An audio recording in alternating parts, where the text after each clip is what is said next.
Ahora da comienzo tu programa Es Necesario que Testifiques por Maranata 911. Dios le bendiga, Dios le guarde. Te habla tu hermano Diego Silva. Y este es tu programa Es Necesario que Testifique, que va por Maranata 911. Y estamos bien agradecidos con Dios por este privilegio que nos concede. Y también agradecidos con cada uno de ustedes que ha estado apoyando lo que es este ministerio, lo que es esta programación de Maranata 911. Hemos recibido, ¿verdad?, muchos comentarios que han sido edificados a través de los testimonios que han pasado por esta programación. Hemos tenido diferentes, ¿verdad?, testimonios, diferentes hombres y mujeres del Señor, que la meta de esta programación no es glorificar el viejo hombre, no es exaltar el viejo hombre, no es deleitarnos de las cosas que sucedieron antes, sino glorificar al Señor Jesucristo, glorificar, identificar de dónde Dios nos sacó, cuáles fueron las metas que se fueron al piso por tomar decisiones, ¿verdad?, de habernos alejado del Señor, y también de ver y identificarle cuál fue el punto climático que Dios utilizó para volver a rescatarnos. Así que nos gozamos en gran manera por este espacio que el Señor nos concede, y también estamos bien agradecidos de los recursos que han dicho que sí, que han tomado la valentía de decirme: Diego, cuenta conmigo, vamos para allá para glorificar al Señor, aunque esté nervioso, aunque no sé hacerlo, pero sabemos que Dios se glorifica y Dios se ha estado glorificando, y en el día de hoy pues no será la excepción. A través del testimonio que tenemos hoy, yo sé que usted se puede identificar en las áreas que usted entienda y diga: wow, me está pasando lo mismo. Mira, hay una solución, hay una salida. Así que sin más preámbulo, quiero presentar y darle las gracias a mi hermano Miguel Ramos. Amén. Dios te bendiga, Miguel. Dios te bendiga mucho más. Muchas gracias, ¿verdad?, por haber dicho que sí, por haberte tomado a bien el ser voluntario, el decir: Diego, vamos para allá, sin saber Amén. cómo será, pero entendiendo que es Dios el que pone el querer como el hacer en los corazones de cada uno de nosotros, Miguel. Y te damos las gracias, papá, ¿verdad que sí? Amén. Agradecido de Dios primeramente. Gracias a ustedes, gracias a mi pastor Eri Sánchez, que pastorea en la iglesia MI, Iglesia Pentecostal de Dios, Luquillo Pueblo, y el cual estoy verdaderamente agradecido también por los consejos. Y agradecido a ese pastor de verdad, porque es un hombre de Dios que he aprendido mucho de él. Qué bueno, qué Para bueno. el Señor. Qué bueno que es, ¿verdad?, entender que Dios ha puesto personas de Dios, personas que responsables, Amén. ¿verdad?, con su llamado, que nos ayuden a acercarnos a Dios, que nos ayuden, ¿verdad?, que nos instruyan, que nos den el ejemplo. Así que queremos felicitar, ¿verdad?, al pastor y a toda la congregación. Les enviamos saludos. Amén. Y Miguel, te damos las gracias nuevamente, ¿verdad? Amén. Gracias por estar aquí. Pero Miguel, hoy te vemos así, ¿verdad?, un hombre transformado, hoy te vemos cambiado. Hoy podemos ver que eres un hombre de bien. Amén. Pero siempre me gusta empezar cada programación que hubo un comienzo. En cada historia de la vida, en las historias bíblicas, incluso en el libro que nosotros leemos, hay un génesis. ¿Cuál es el génesis? ¿Cuál es el principio de mi hermano Miguel? Nos gustaría, ¿verdad?, entrar en lo que es el testimonio. Quisiéramos saber dónde usted se crió, de dónde viene, cómo fue su crianza, cómo fue su niñez. Amén. Soy de una familia numerosa, ¿verdad? Soy de una familia que mi padre lo que tuvo fue un tercer grado, ¿verdad?, de estudio. Para aquel entonces hizo 21 hijos de diferentes mujeres, pero nos criamos 10 en el hogar donde yo me crié. Vengo del sector Cantera, Santurce. Una familia unida en cierto momento.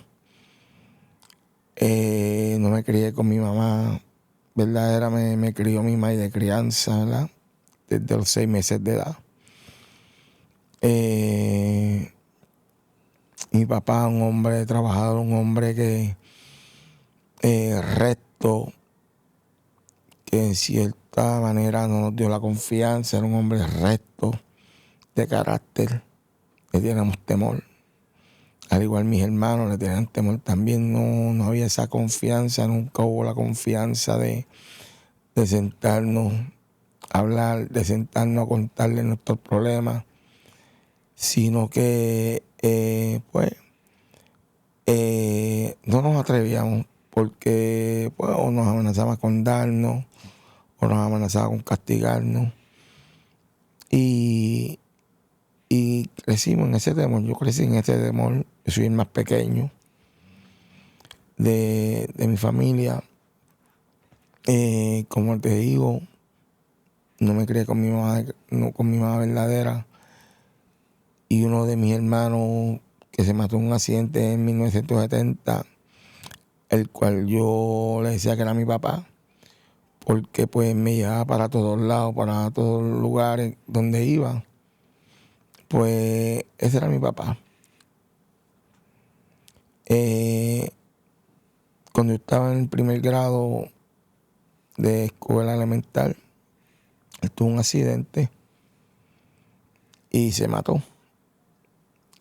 Ahí cambiaron las cosas.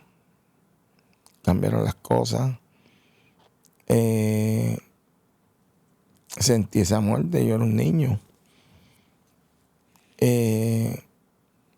Luego nos criamos, como te digo, mi papá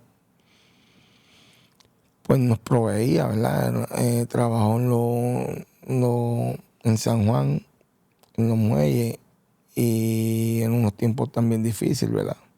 Cría a 9 hijos. Sí, eran numerosos, exacto.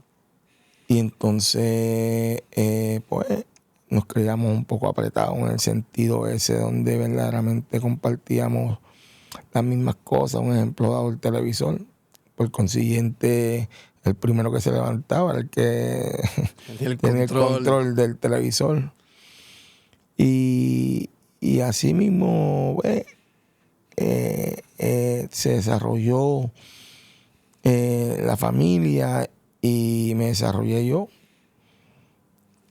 Y nos criamos en un colegio donde le dicen el Colegio San Juan Bosco, de cantera, donde nos criamos ahí en el deporte, donde se jugaba béisbol, baloncesto, balompié. Y nos criamos en una religión católica. Claro. Mi madre de crianza, pues, no tenía grado de escuela. Entiendo ahora, ¿verdad?, que el enemigo le engañó por medio del espiritismo. Crecimos bajo la influencia del espiritismo. Conscientemente, ignorantemente, ¿verdad?, pensábamos que cosas sobrenaturales, pues ahí estaba Dios. Claro. En esa tradición donde pensamos que una doctrina de errores de la iglesia verdaderamente universal, el donde verdaderamente con ese temor a esa tradición. Sí, que estamos viendo que ya está complicado el panorama. Vienes de una familia numerosa y no estoy hablando de que la complejidad está en lo numerosos que son, pero en cierta manera sí. ¿Por qué? Porque, pues, como acabas de decir, hay que compartirlo todo. Vive más apretado porque el sueldo no da para todos. No, me imagino, yo no me quiero imaginar, tengo 2 y para comprarle unas tenis ese día de escuela, que eso era un lío. Entonces, se complica un poco las cosas. Me dices que tu mamá pues no estuvo presente, te cría, ¿verdad?, una persona que se le llama madre de crianza. ¿Y mamá, dónde estaba mamá para esos tiempos? Mi mamá yo no la conocí hasta después que tuve cierta edad. Pues, entiendo que por la condición que estaba pasando mi madre de crianza, en el sentido del celo, ¿verdad?, que expresándonos así, ¿verdad?, la traición de mi papá en ese sentido, ¿verdad? Claro, Porque que mi un papá, dolor, un trauma. sí, pues eso le afectó y lo entiendo ahora, ¿verdad? Donde inclusive tenía tías que pasaban por la calle donde yo me crié y evitaban que yo me familiarizara con ella. Igual con una abuela mía, con la abuela, la mamá de mi mamá verdadera, evitaban como que yo me acercara a ellos, a mi mamá. ¿Cuán difícil fue ese momento, verdad? Tú sabiendo que es tu mamá, que estaba ese obstáculo, uno siendo un niño. No, yo lo haría difícil, ¿verdad? Porque no se había despertado ese sentimiento en mí como hijo, porque me criaron desde los no la 6 viste, meses, exacto, sí, claro. me criaron desde los 6 meses, pues entendí que donde me crié, pues mi familia. Exacto. Siempre yo miraba siempre cuando me llamaban, pasaban lista en los salones, me chocaba el segundo apellido, Soto. Pues, y mis hermanos son Ramos Sánchez, soy Ramos Soto. Y me chocaba, y me chocaba, y me chocaba. Y llegó hasta cierto momento porque me pudieron explicar que pues yo no era hijo de mi madre de crianza, ¿verdad? Que yo era otra madre. Y eso después me chocó. Tenía un hermano que murió de asma, el cual pues mi mamá de crianza como que se reflejó en el hermano mío que murió en el accidente, en él. Claro. Chocaban mucho y entendía pues que hubo preferencia, ¿verdad?, hacia él, y eso me chocó mucho y me chocaba y me chocaba. Siendo el menor, cuando tú pones que el menor pues se cuide mucho más. El bebé de la casa, como uno dice. Exacto, y seguí creciendo, seguí desarrollándome en el deporte, pero eso me chocaba, ¿verdad? Inclusive pues tú sabes que los padres cuando disciplinan a uno, pues ya mi madre de crianza era la que repartía el fuerte. Y pues recibí varias pelas de pequeño. Y crecí con esa visión. Al crecer con esa visión, pues me preguntaba el por qué, y el por qué, y el por qué, y el por qué. En una ocasión me dieron una pela donde me metí al closet de mi cuarto y clamé a Dios ignorantemente. La Biblia dice, ¿verdad?, clama a mí y yo te responderé. Yo entiendo que siendo un niño fue Dios mismo en mí para su gloria donde clamé a Dios. Le dije, Señor, ayuda dentro del closet de mi cuarto. Señor, ayúdame. Y pedí ayuda yo siendo un niño. Fui marginado. Muchas veces se iba a la familia o a mí me dejaban. Fui marginado en unas cosas, en cuestión de la misma ropa, ¿verdad? Pero siempre recuerdo que mi papá decía, nos inculcó y decía que, ¿verdad?, siempre nos buscará un peso. Esa era la palabra. Siempre aprendí eso de mi papá. Buscando un peso, no quitarle nada a nadie, ¿verdad? Y así mismo fue. Sí, que aún así pues te criaron con valores. Con valor. Aunque no había una estructura cristiana, no fuiste nacido y criado en el evangelio como muchos de los que han estado en esa silla, ¿verdad?, testifican, pero habían valores. Sí, había una iglesia, me acuerdo, había una iglesia en Madera de don Pablo y doña Mary, a 2 casas de mi hogar. Y bueno, ahí, me acuerdo, hasta en en paño menor, en calzoncillo y descalzo, porque antes había una inocencia, no había una maldad como ahora. Y los cultos eran por la noche, los domingos por el día. Iba ahí. Y entiendo que desde antes de la fundación del mundo, ¿verdad? Ya yo estaba bregando con mi vida, porque la palabra dice que instruye al niño en su camino y después cuando llegue grande no se apartará de él, ¿verdad? Me acuerdo que después crecí ahí, luego la casa de nosotros era en madera. Después cuando murió el hermano mío del accidente, pues le hicieron en cemento. Me acuerdo que los capellanes iban a buscar para la escuela bíblica a uno, y como el balcón tenía los ornamentales, pues yo miraba por el boquete, y cuando venían los capellanes, pues yo me escondía hasta debajo de la cama. Iba para el cuarto y me escondía debajo de la cama, de una manera terrible. El enemigo no quería que yo verdaderamente esa palabra yo la escuchara. Estaba queriendo intervenir, ¿verdad? Inclusive ya a los 3 años de edad me caí de un segundo piso, ese segundo piso de mi casa. Me cuenta un hermano mío.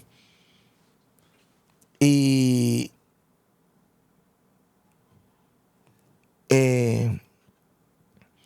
iba muchas veces a la escuela bíblica por los panes, por los peces, por las sorpresitas, los días de los dulces, los días de Reyes, las cajitas, sí. Pues luego de eso me acuerdo que estaba en kindergarten. De kindergarten recuerdo que después de la avenida de mi casa, saliendo para la avenida, había una fundición. Y el hermano mío, 2 de los hermanos míos, que se murió de asma, que te conté ahorita que había mucho conflicto entre nosotros, pues me llevaban hacia la escuela. Estaba con mi loncherita. Y el otro hermano mío, Joaquín, que está confinado allá afuera, haciendo una vida, me llevan hacia la escuela. Yo ando con mi loncherita y hay un alcantarillado en la calle, de esos con la tapa redonda, pues son están más abajo del nivel de la carretera. Y yo me caí ahí. Venía un carro de la dirección hacia, era como un cruce de allá hacia acá, y ese carro me impactó. Yo siendo un niño en kindergarten, me impactó. Yo salí debajo del carro, mis hermanos decían, me mataste a mi hermano, era una pareja.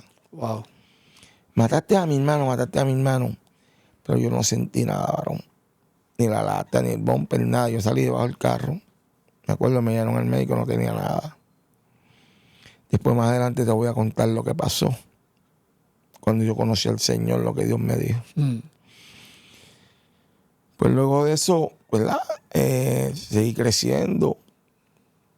Me desarrollé, como te dije, en el Colegio San Juan Bosco. Iba a las Pascuas juveniles.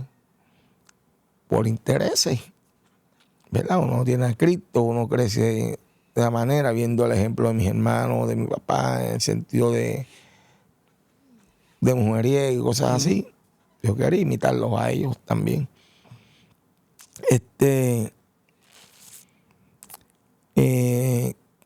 Cuando, pues, recuerdo que ya yo a los 13 o 14 años quería una vida, quería correr en la calle, quería ser alguien, quería llamar la atención.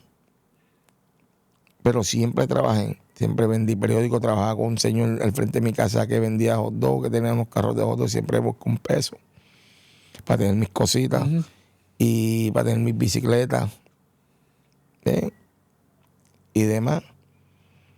Pero luego cogí amistad con otras personas que ya habían caído confinados. Me pasaba con ellos para buscar reconocimiento, para que verdaderamente por medio de eso me respetaran. Aceptación. Y todas cositas así. Enemigo engañando, pero ¿verdad? Como yo no tenía conocimiento, yo no tenía a Cristo, pues lo hacía ignorantemente. Luego, en otra edad, en otra etapa, pues me matan un amigo con el cual yo me crié. Y de ahí pues desprendió la cosa, porque con ese amigo yo me pasaba en los puntos, en el punto de abajo en Barrio Obrero. Nos pasaron los carros de los tiradores, ¿sabes? Llamando la atención, lo matan y de ahí pues quise verdaderamente pues llamar la atención por medio de eso y unirme a los del punto en el caserío. Me acuerdo que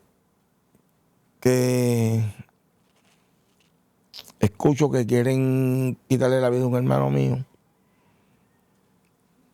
y reconozco que el enemigo me engañó, donde aprovechó esa oportunidad de la aceptación que yo quería que me aceptaran, y decía, antes que le quiten la vida a mi hermano, pues yo se la quito a la persona. Y así mis hermanos van a entender que yo los amo. Una verdad, pero mentira. Claro. ¿Ves? Porque los amo. Sí, pero... Y los amaba. Y entonces cometí esa primera avería para que mis hermanos entonces me aceptaran. Y ahí continué hacia adelante, continué en ese desenfreno, donde hice la primera avería y no le tenía respeto a la vida. Wow. Pero ningún respeto, Aaron, ningún respeto. Ningún respeto. Donde siempre,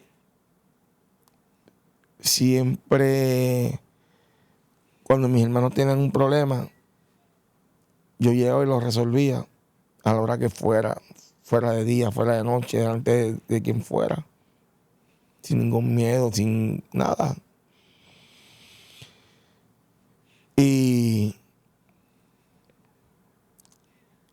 con muchas amistades, donde yo siempre fui leal a mis amistades, por ser amigo, por ser agradecido. Y si tenían problemas, yo salí en defensa de ellos, a hacer las averías que fueran. Y solo. Eso es la parte de tu identidad. De mi Eso era lo que te identidad. identificaba. Que no había reversa, que por amor, por buscar eso, pues cruzaste una línea que ya luego se te identifica por eso. Este hombre es el que mete mano, este hombre es el que nos defiende, este hombre es el que resuelve el problema. Ya tú te lo crees, comienza lo que es un personaje. Ahora comienza ese personaje, ¿verdad? Comenzó ese personaje donde, como decimos muchas veces nosotros en estas alturas, ¿verdad? Me creía la película. Uh-huh. Me creía el actor principal. Donde la gente comenzó a respetarme, a tenerme ese miedo. Por ahí viene fulano. Claro. Yo me creía grande. Empieza a alimentarte. Sí, el ego, la gloria de las personas, las mujeres. Uh-huh. Una vida desenfrenada. No tuve vicio, porque no tuve vicio. Pero ya me creía que verdaderamente lo había alcanzado todo. No le tenía miedo a la policía. No le tenía miedo a nadie. Me llama la atención que dice que no tenías vicio, no utilizabas droga ni nada de eso, sino que tu adicción era ese nombre, recibir ese respeto, esa admiración, ese aplauso de las personas, que donde quiera que tú llegabas, decían, este es fulano, este hombre, ese era tu vicio, lo que alimentaba. Y hacías las cosas sin ninguna sustancia, sin ningún, ¿verdad? Ninguna nota como le conocemos nosotros, sin ningún efecto, ¿verdad? Bajo ningún tipo de droga o sustancia, sino que esa retroalimentación de ¿verdad? De ese personaje era lo que te llenaba cada día más. Y no tan siquiera eso, que El enemigo usaba a las personas mismas para aplaudirme, para... Eso lo usaba diciendo, este hombre no se tiene que meter nada, conscientemente hacer las cosas, sin patilla, sin nada, consciente. Este hombre es bravo, de verdad. Un suero tremendo, varón. Sí, sí. Era un suero tremendo.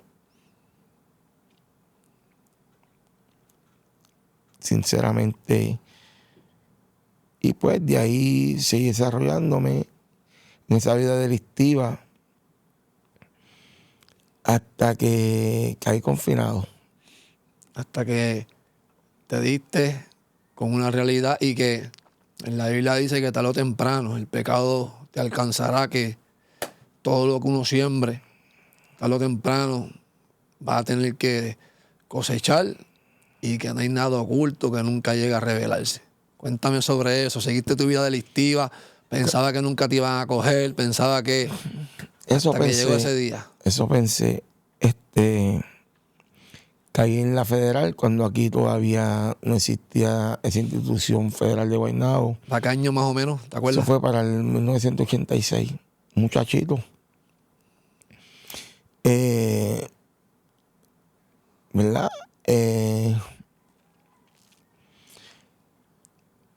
Metiendo un cargamento por Fajardo,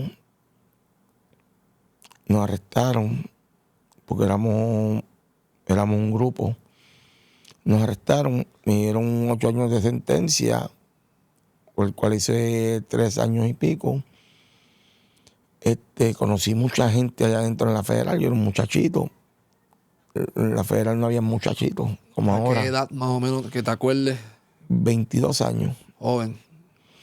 22 años, que para ese entonces no había muchachitos, 22 años, 21 años Era bien raro. en la federal.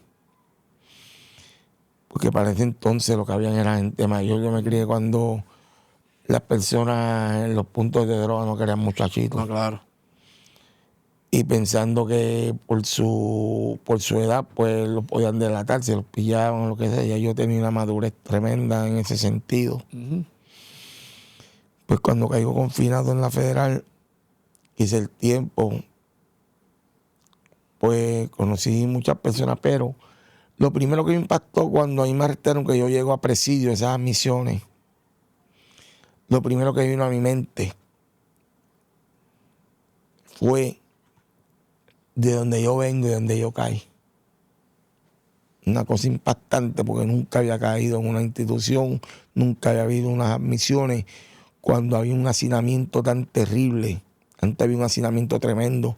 Con una misma cuchara tenían que comer todo el mundo, una sola ventana, todo el mundo, gente ya adictos, enfermos, en una misma celda, ¿verdad? Donde metían a todo el mundo. En ese entonces eran las misiones, estaba a las 4 y las 5 en presidio. Y eso fue lo primero que me vino a mi mente. Pues cuando, ¿verdad? Me sentenciaron, que me trasladaban para allá afuera. Conocí a mucha gente.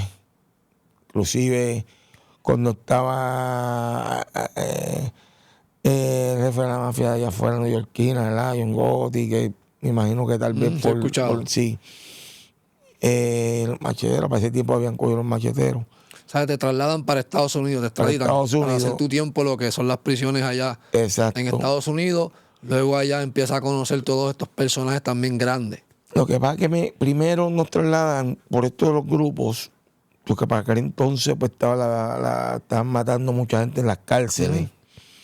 Pues yo pertenecí a un grupo, ¿verdad? Y presidio pues dominaba, y uno no podía caer allí porque pues por ser del sector de cantero, mano la pera, lo que fuera, pues mataban a uno. Si ya eras de un grupo, ya te ponían... Sí.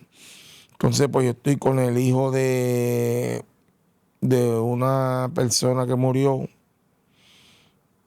que le decían Tito Camaro, ¿verdad? Que era 27 y demás. Pues entonces estoy con el hijo de él y digo, nos tenemos que ir de aquí, tenemos que ver, ¿verdad? Porque se nos van a meter. Y sin sentenciarnos, pues nos trasladan para Estados Unidos, para Nueva York, para la Metropolitan Correctional Center.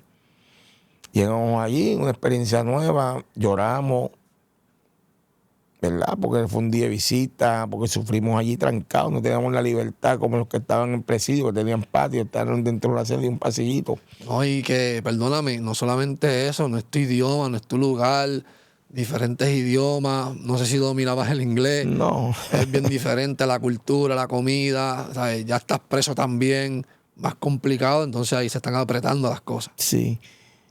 Pues luego de eso, pues, me acuerdo, se muere el hermano mío que yo te conté que teníamos muchos conflictos, Ujú.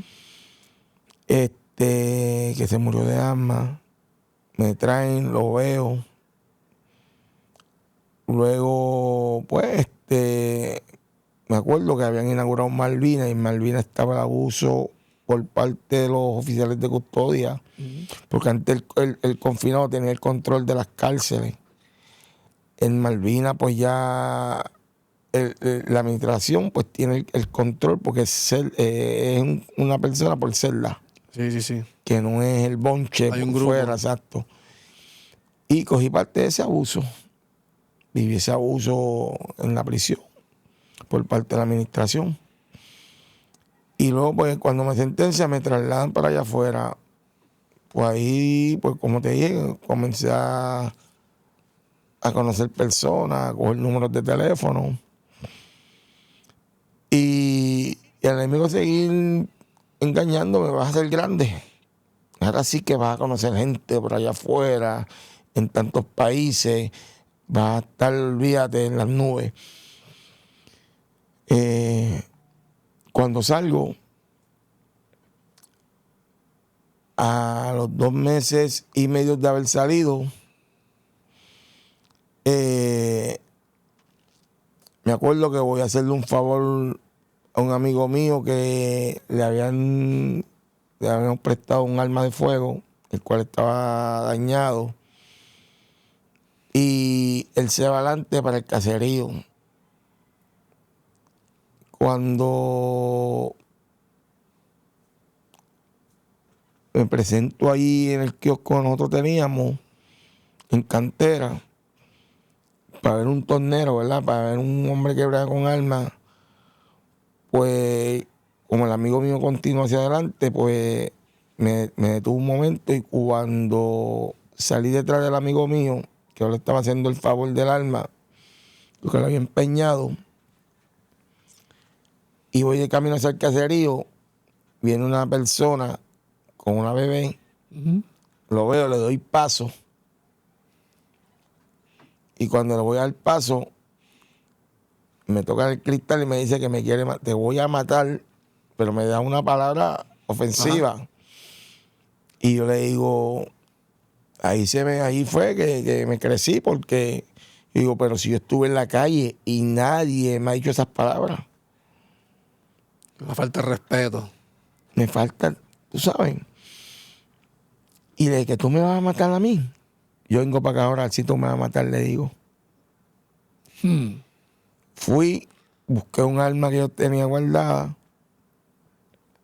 y cuando regresé por el camino ahí a fuego, avisté a todo el mundo y me decían, papito, si vas a tirar, ten cuidado con los niños y esto, ¿no? Y yo le dije, ustedes saben que yo tengo siempre cuidado cuando hago estas cosas. Porque uno se cree en la película porque uno tenía que hacerlo tranquilo, allí nos robaban, allí nos asaltaban, ¿ves? Y la gente estaba tranquila, la comunidad de Barrio Obrero. Pues cuando estoy así metiendo las balas en el peine, no le meto tantas balas al peine, pues yo estaba ciego. Y fui para allá donde el guardia, porque yo sabía que era guardia. Y dije, ¿qué tú te crees? Porque tú eres guardia, tú a mí me vas a matar. Y como te dije, cuando iba de camino estuve poniendo un par de balas al peine. Y él estaba en casa de la mamá. Y cuando fui para allá le dije, sal ahora vamos a matarnos. Y ahora vamos a matarnos, sal para afuera. Estaba el hermano decía, mira, pero hasta que nos tiramos. Hubo un intercambio de disparos. Un disparo.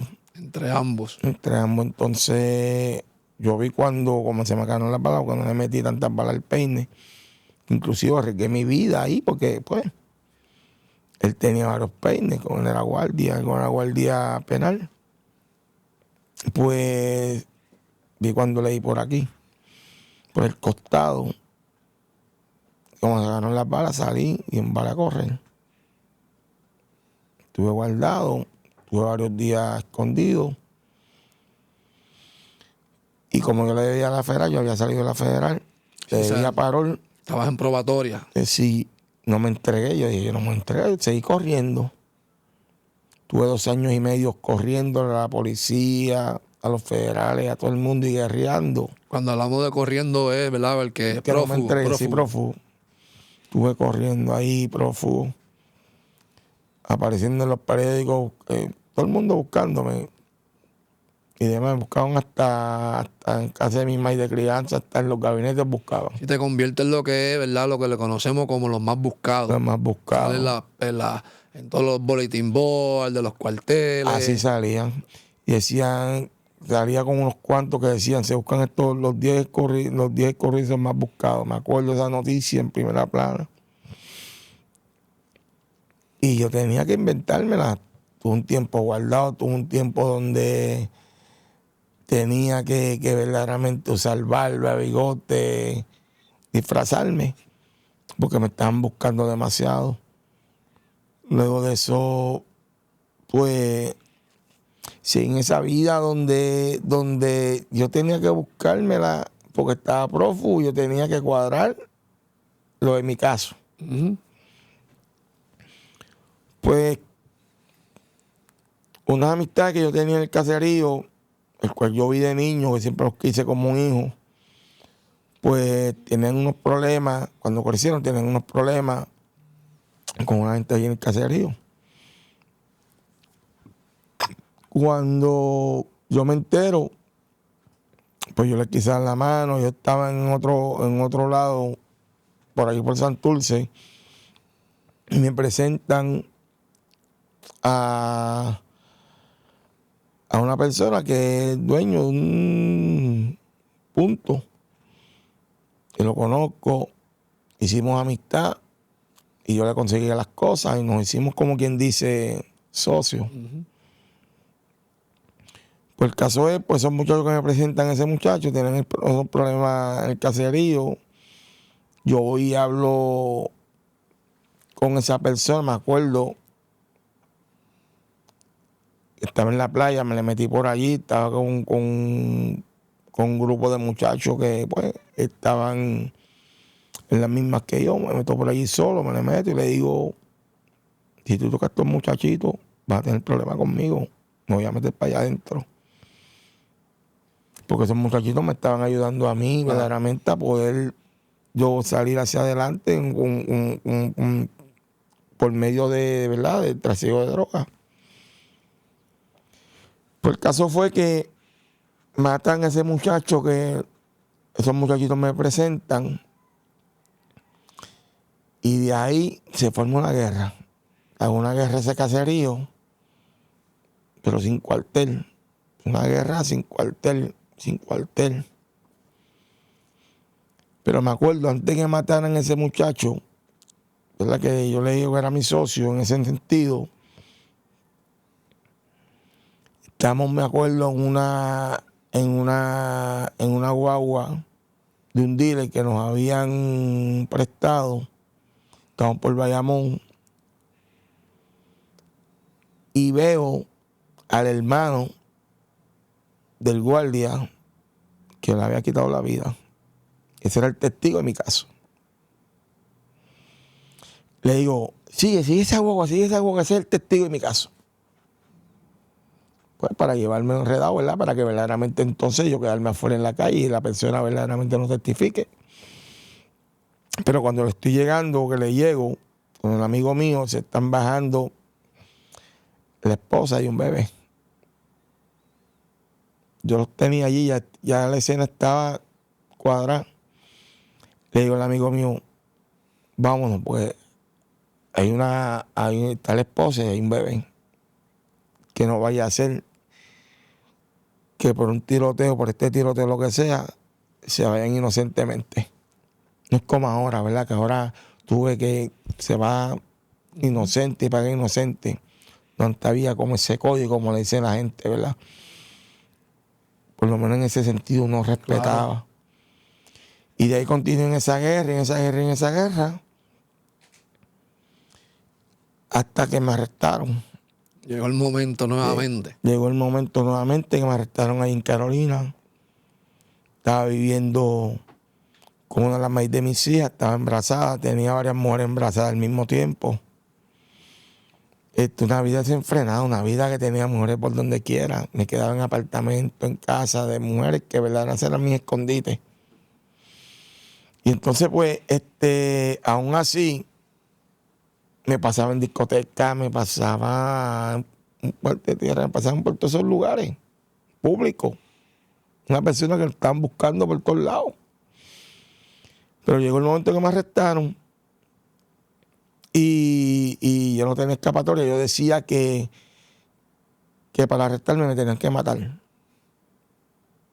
Me tenían que matar. Estaba dispuesto a que me mataran.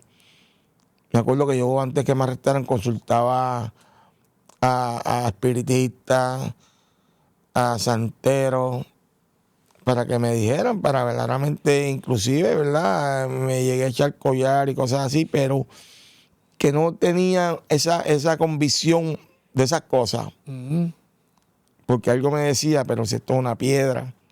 Sí, que no era tan creíble. Sí, no era tan creíble. Y me acuerdo que en mi casa hacían cosas así, ¿verdad? Cuando yo me crié que iban espiritistas y la gritadera y cosas así, 80 cosas, que yo decía, espérate, esto no puede ser de Dios. Pero y todo eso, ¿te llegaron a librar de la cárcel?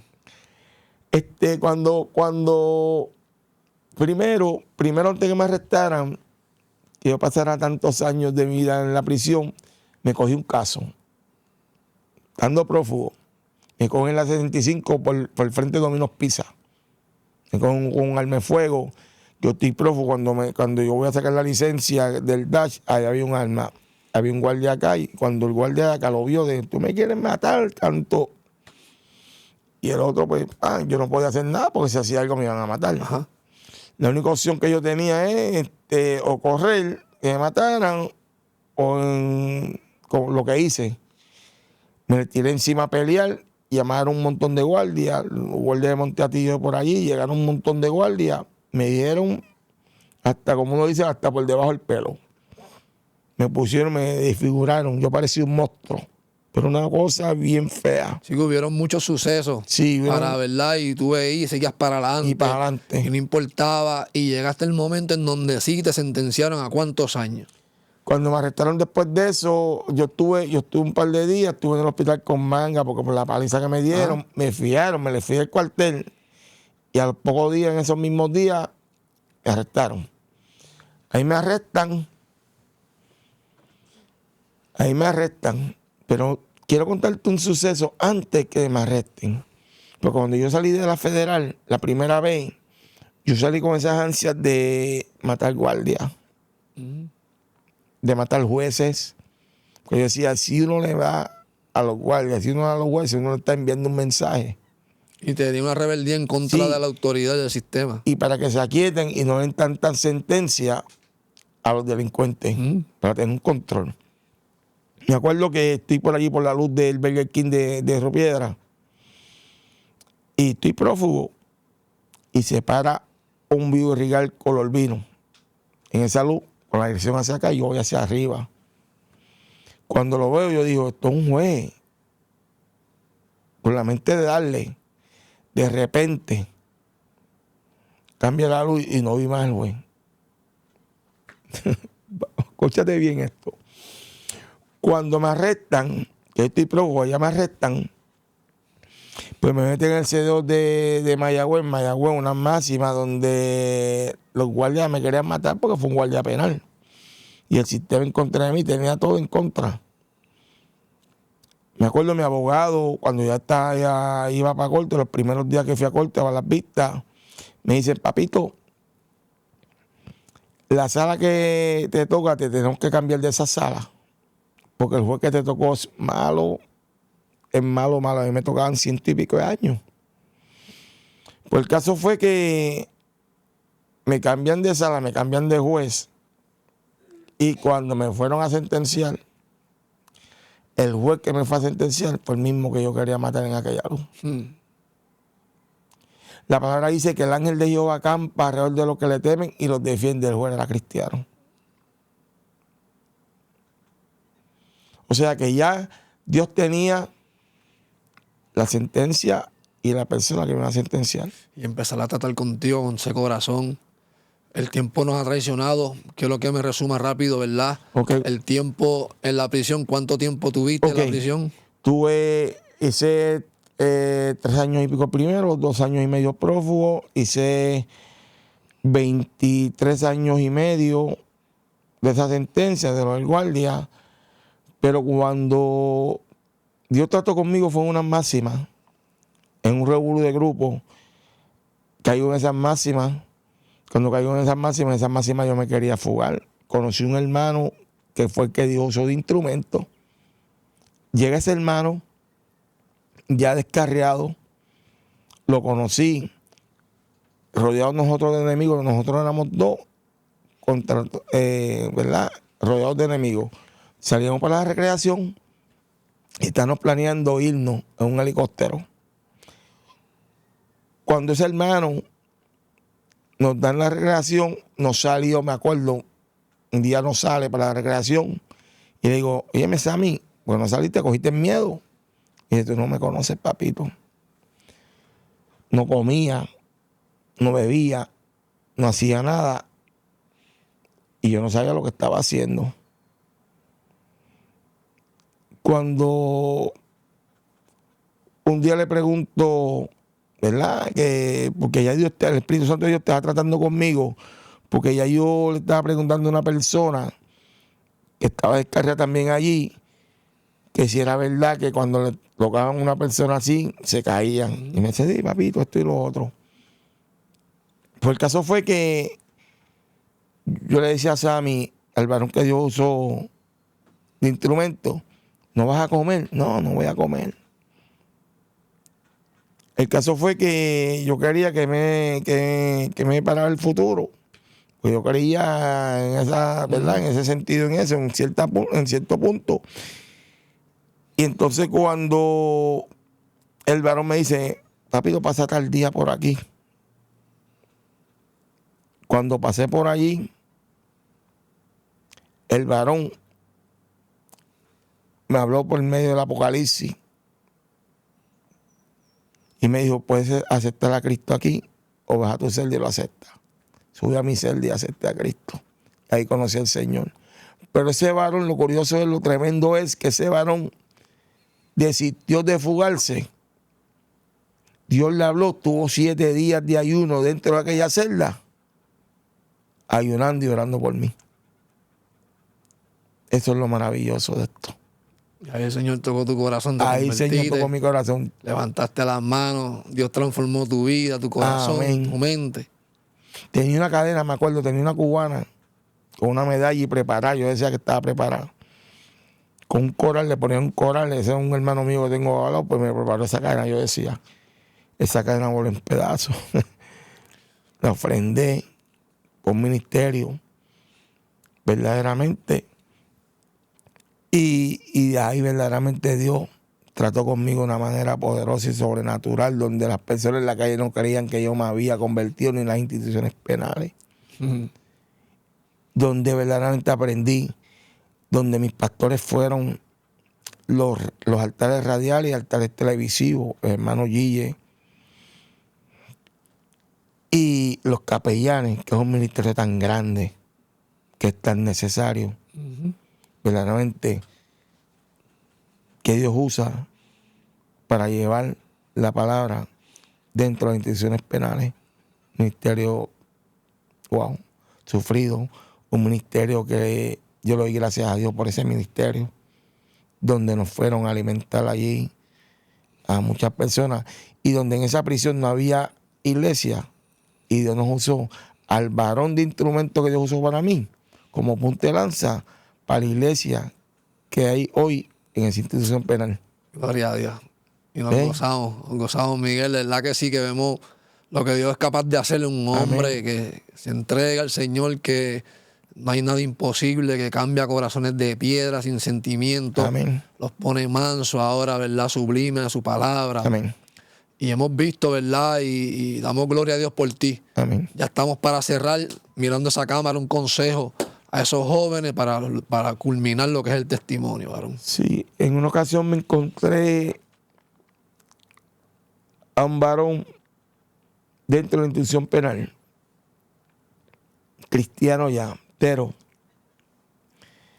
estando cristiano, en una ocasión, en una celda, estábamos hablando y me dijo: papito, queríamos ser como tú. Nosotros queríamos ser como tú. Ese quería, está hablando en plural, muchos no lograron decirme eso porque el enemigo los engañó por querer imitarme, por querer imitar a otras personas. Muchos no alcanzaron la salvación y están en el infierno porque el infierno es real. Yo me entristecí porque el enemigo te pone en la mente muchas cosas y te ofrece muchas cosas y te las pones a la mano. Pero la Biblia dice, verdaderamente, ¿de qué me vale tener riqueza? Te lo voy a especificar mucho mejor. Tener cosas materiales y al final es camino de muerte. Yo iba hacia esos caminos y la misericordia de Dios me alcanzó. Procura que la misericordia de Dios en esta hora te alcance y que obtengas la salvación, porque Cristo ya viene.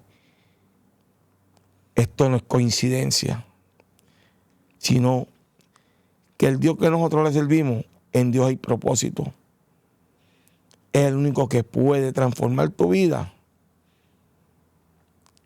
y cambiar tu vida y salvar tu alma. En nadie más hay salvación.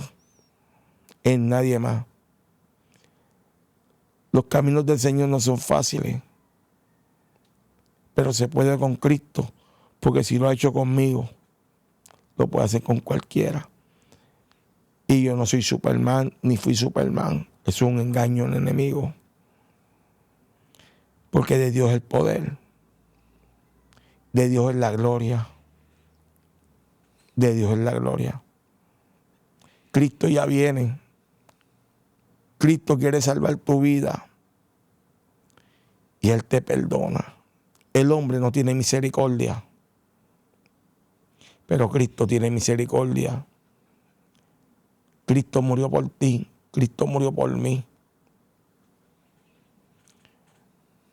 No esperes verdaderamente ser una víctima más del enemigo y que el enemigo te lleve a la perdición.